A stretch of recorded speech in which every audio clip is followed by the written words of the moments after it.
नमस्कार, मैं राम राम सार्वे हरियाणा वाले सभी दर्शकों को। भाई इस वीडियो को लाइक एंड शेयर कर दे, चैनल को सब्सक्राइब एंड फॉलो नहीं किया है तो कर लीजिए, क्योंकि हरियाणा के आज खास सट्टा बाजार की डिटेल्ड रिपोर्ट आज आपको मिलने वाली है कि आखिर हो क्या रहा है, आखिर क्यों भाजपा की स्थिति नाजुक होती जा रही है दिन प्रतिदिन और कांग्रेस मजबूत स्थिति में आती जा रही है। जब से दिल्ली के सीएम अरविंद केजरीवाल बाहर आए हैं तब से उनका इफेक्ट दिल्ली के साथ साथ लगते राज्य हरियाणा, उत्तर प्रदेश के अंदर भी देखने को मिल रहा है। यही कारण है कि सट्टा बाजार के अंदर जो नेता मजबूत स्थिति में थे वो डाउन स्थिति में चले गए हैं।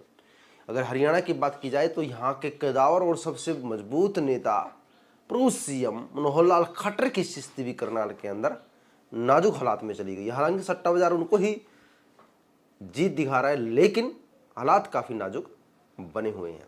सट्टा बाजार के अंदर कांग्रेस 7 सीटें निकाल रही है, यानी कांग्रेस 7 सीटें जीत रही है, जिसमें से 3 सीटें भाजपा जीत रही है।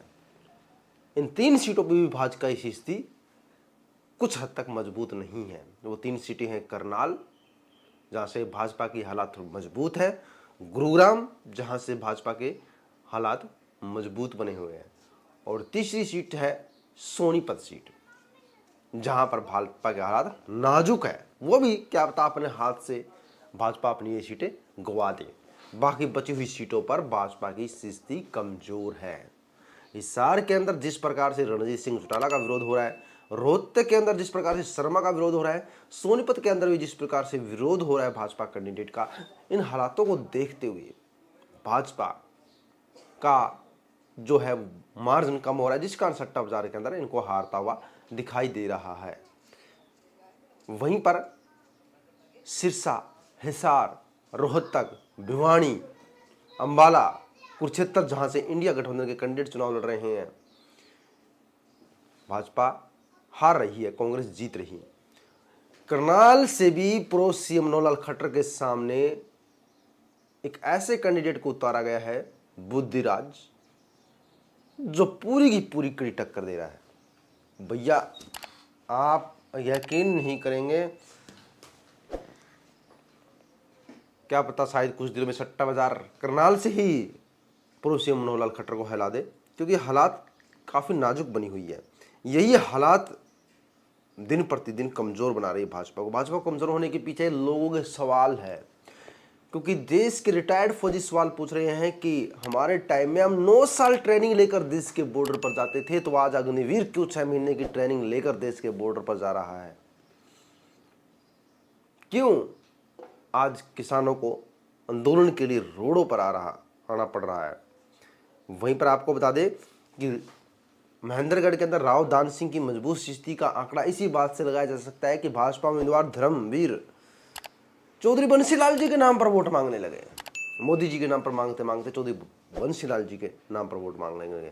वही आदमपुर के अंदर मौजूदा कैंडिडेट रणजीत सिंह चौटाला मोदी जी के नाम पर वोट मांगते मांगते अपने बेटे को चौधरी भजनलाल जी के नाम पर वोट मांगने भेज दिया है। वहीं पर कुछ निर्दलीय उम्मीदवार भी ऐसे हैं कि चौधरी भजनलाल जी के नाम पर वोट मांग रहे हैं। यानी राजनीति की हवा लगातार चेंज होती जा रही है।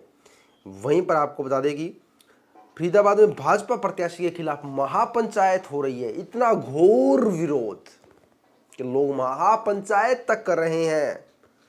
ग्रीन एक्सप्रेसवे पर कट न देने पर रोज 4 प्रस्ताव पारित, 5 गांव बिल्कुल भी वोट नहीं देंगे भाजपा के प्रत्याशी को।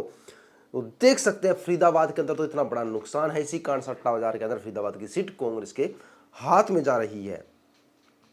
बीजेपी प्रत्याशी कृष्णपाल गुर्जर का यहां पर घोर विरोध किया गया फरीदाबाद के अंदर।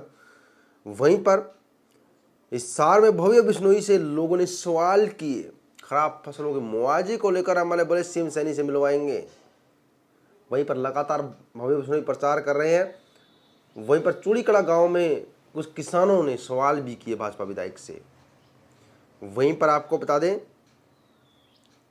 कि इतनी हालात को लेकर किसान काफी परेशान हैं। किसानों की पंचायतें भी हो रही है, किसान भी दौरा कर रहे हैं। तो यही स्थिति देखकर मेरे को नहीं लगता कि भाजपा जो 3 सीटें सट्टा बाजार जीतता हुआ दिखाई दे रहा है, वो सीटें भी भाजपा बचा पाएगी। आपको क्या लगता है? अपने विचार कमेंट करें। ताज़ा ओपिनियन पोल जानने के लिए, सट्टा बाजार की विशेष रिपोर्ट जानने के लिए हमारे चैनल के साथ बने रहिएगा। लाइक एंड शेयर कीजिएगा, सब्सक्राइब कीजिएगा। जय हिंद साथियों।